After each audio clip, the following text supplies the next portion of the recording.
Zoo ಅಬಿ ಆನೆ ಬಗ್ಗೆ ಕೆಲವೊಂದಿಷ್ಟು ಮಾಹಿತಿ ಇಲ್ಲಿದೆ. ಝೂ ಅಬಿ ಝೂನಲ್ಲೇ ಹುಟ್ಟಿದ ಆನೆ. ಅಂದ್ರೆ 2004ರಲ್ಲಿ ಪದ್ಮಾವತಿ ಎಂಬ ಒಂದು ಹೆಣ್ಣು ಆನೆ ಜನಿಸಿದಂತ ಆನೆ ಈ ಝೂ ಅಬಿ ಅಂತ. ತುಂಬಾ ಚೆನ್ನಾಗಿ ಬೆಳೆಯುತ್ತಿತ್ತು, ಎಲ್ರಿಗೂ ಕೂಡ ಇಷ್ಟವಾದಂತ ಗಂಡು ಆನೆ ಆಗಿತ್ತು ಝೂ ಅಬಿ. ಮೈಸೂರು ಏನಿದೆ ಮೃಗಾಲಯ, ಅಲ್ಲಿ ಬಂದಂತ ಜನರು ಎಲ್ಲರೂ ಕೂಡ ನೋಡಿ ಖುಷಿ ಪಡೋರು ಝೂ ಅಬಿನ ನೋಡಿ. ತಾಯಿ ಹೆಸರು ಪದ್ಮಾವತಿ ಅಂತ.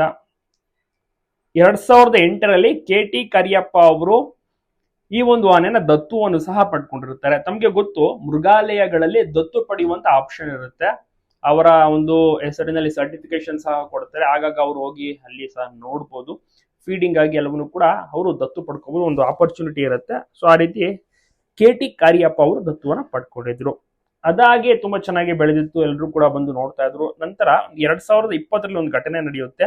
ಮಾವುತ, ಬಹುಶಃ ಅವರ ಹೆಸರು ಹರೀಶನ ಇರ್ಬೋದು, 38 ವರ್ಷನ ವಯಸ್ಸಾಗಿತ್ತು. ಏನಾಗುತ್ತೆ, ಅವರನ್ನ ತುಳಿದು ಸಾಯಿಸ್ಬಿಡುತ್ತೆ. ಆಗ ಒಂದು ಕೆಟ್ಟ ಹೆಸರು ಇದಕ್ಕೆ ಬಂದ್ಬಿಡುತ್ತೆ. ಅದಾಗಿ ಸ್ವಲ್ಪ 1-2 ವರ್ಷಕ್ಕೆ ನಾವು ಬಹುಶಃ ಇದನ್ನ ಮತ್ತಿಗೂಡು ಕ್ಯಾಂಪ್ಗೆ ಶಿಫ್ಟ್ ಮಾಡ್ತಾರೆ, ಉನ್ನತ ಟ್ರೈನಿಂಗ್ ಆಗಿ. ಆಗ ಜನರೆಲ್ಲರೂ ಕೂಡ ಮತ್ತಿಗೂಡು ಕ್ಯಾಂಪ್ಗೆ ಬಂದವರು ಝೂ ಅಬಿನೂ ಸಹ ನೋಡ್ತಾ ಇರೋರು ಕೂಡ ತುಂಬಾ ಚೆನ್ನಾಗಿ ಬೇರೆ ಆನೆಗಳ ಜೊತೆ ಕೂಡ ಹೊಂದ್ಕೊಂಡಿತ್ತು, ಸ್ವಚ್ಛಂದವಾಗಿತ್ತು, ಕಾಡಿನಲ್ಲೆಲ್ಲ ಓಡಾಡ್ತಿತ್ತು.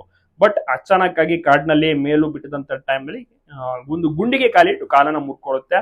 ಅದಾಗಿ ಸುಮಾರು ತಿಂಗಳು ಕಾಲ ಕುಂಟ್ಕೊಂಡೆ ಓಡಾಡ್ತಿದ್ರು. ಟ್ರೀಟ್ಮೆಂಟ್ ಅನ್ನ ಸಹ ಕೊಡ್ತಾ ಇದ್ರು.